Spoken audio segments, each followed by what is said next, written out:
315 Expresso. O motorista me responde que sim. É direto. É uma satisfação poupar alguns minutos em trânsito. Tenho um pé na escada e outro no chão. Na hora que pego o impulso, reparo a central molhada, sem proteção. Nesse instante, desejo ser amada aqui, nesse lugar, nessa língua, pela vibração em que respondo, obrigada, e saco meu bilhete único, uma série de gestos que domino sem hesitar. Tento te ver nesse contexto, desarmado. O amor talvez seja sempre quebrar os hábitos. No entanto, sustenta um rumo disponível. Às vezes a repetição não é monotonia, não é falta. Pode ser um guia, pode ser desenhar um mapa com a carne dos dedos. Toco as teclas sem enxergar suas letras, formo palavra, passos, memória física. A história é um sopro encarnado entre as paredes e línguas e peles. Ser amada aqui, em uma cidade que exige, que sua, que avacalha, que muda as linhas a cada 3 meses e sufoca a rotina e gargalha da estabilidade. Quando subo no 315 Central, Recreio, é uma vitória, porque sabe-se lá até quando, sabe-se lá quantas novas linhas não serão também extintas. Então, quando subo no 315 Central, Recreio, enxergo que grande parte do meu ser não é feita de sublimações e essências. Grande parte do meu ser se faz entre essas linhas que traço e apago diariamente pela cidade. Alvorada, Del Castilho, Cinelândia, Rua da Lapa, Cinelândia, Central, Recreio. Grande parte do meu ser é deslocamento automático, como meus dedos, a formar palavras sobre as teclas, quase porque às vezes faísca, espera, trânsito, barracos e desencontros.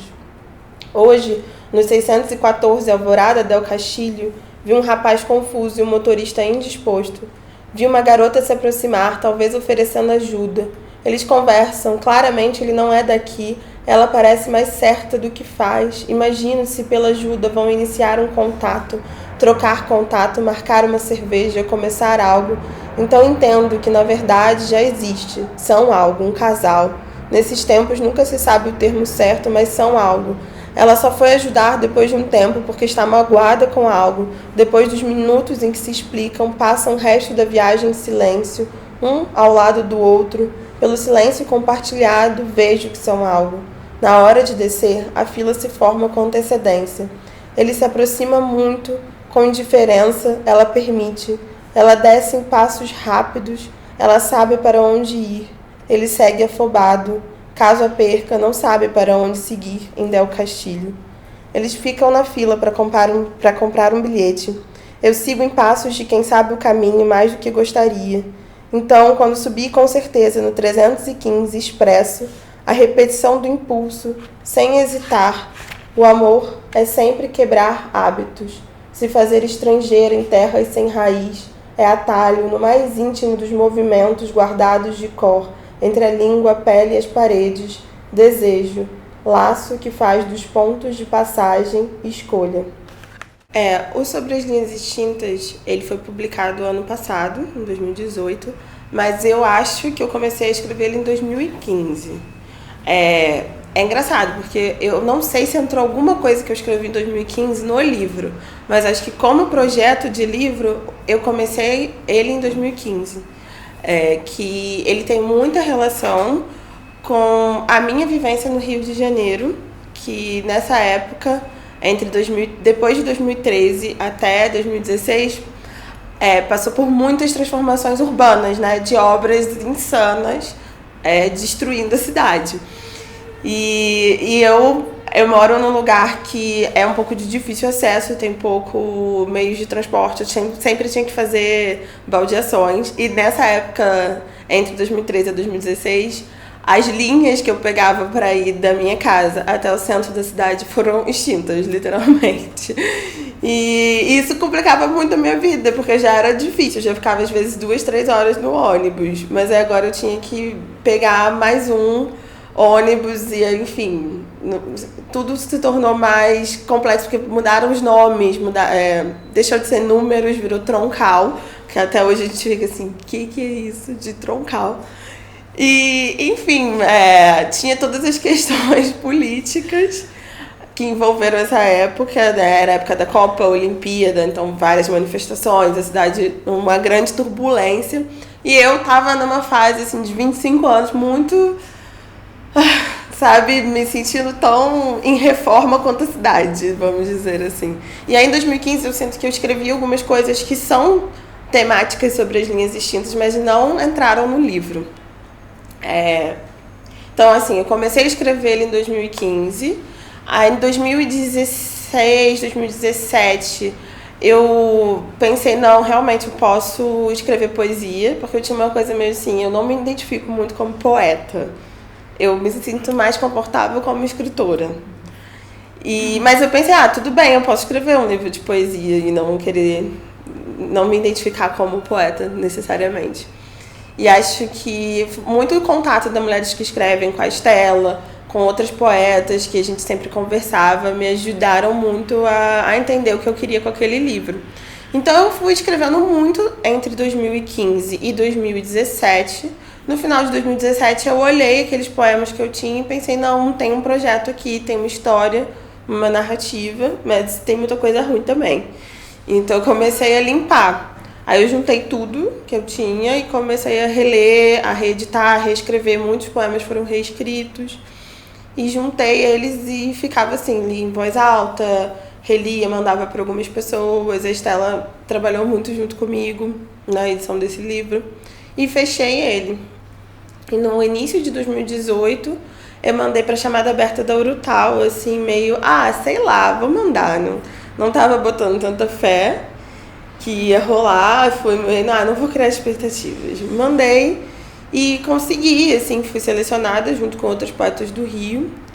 E acho que, assim, pra mim foi muito importante, porque ele foi lançado em 2018 entre o primeiro turno e o segundo turno das eleições. E eu já fiquei meio assim, nem sei se esse livro ainda faz sentido nesse contexto. Mas acabou que não, a recepção foi bem legal, assim, principalmente as pessoas do Rio que reconhecem algumas coisas ali, alguns nomes, algumas ruas, se sentem, nossa, realmente a gente viveu isso, esse período histórico turbulento da cidade, de tudo que a gente conhecia mudou. E acho que isso tem muito a ver com os 20 anos também, aquela fase da vida que você tá sem entender o que está acontecendo aqui. E, enfim, as coisas que você conhece estão sendo destruídas e o futuro tá ali, incerto, aberto. E foi muito bonito pra mim quando eu lancei ele, porque foi um momento também de reunir os amigos, onde estava todo mundo devastado, assim, preocupado, tenso, foi todo mundo adesivado pro meu lançamento. E acho que está sendo, para mim, muito interessante ver como as pessoas estão lendo ele, como algumas coisas que eu não pensava e de repente alguém aponta, e acho que está sendo muito legal. Tem nesse livro um você, né? Para mim ele é uma espécie de narrativa, quase como se uma pessoa entre ônibus, né?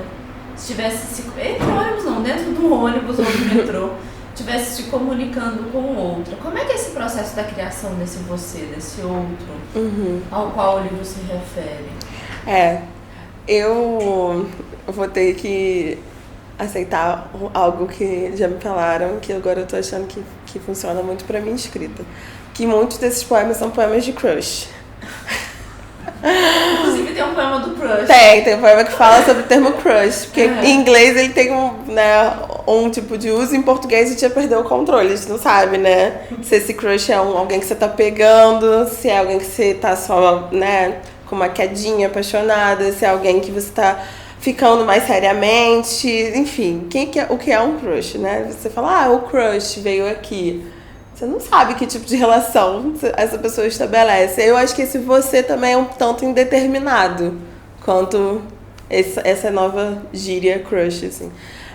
Eu acho que ele tem esse direcionamento a uma pessoa, né, a uma relação de amor, assim, indeterminada, assim, que você é um você que tá ali meio fugidio, que pode ser alguém com quem você se apaixonou, assim, à primeira vista e platonicamente, ou é alguém que tem uma troca muito profunda E, enfim, esse você foi construído aí de 2015 a 2018, assim, mas acho que é mais do que uma pessoa, assim, para uma pessoa de verdade, assim, que você se dirige a ela, é uma vontade de endereçamento, uma vontade de talvez de compartilhar esse período turbulento, assim, ter alguém para quem contar o que está acontecendo, assim.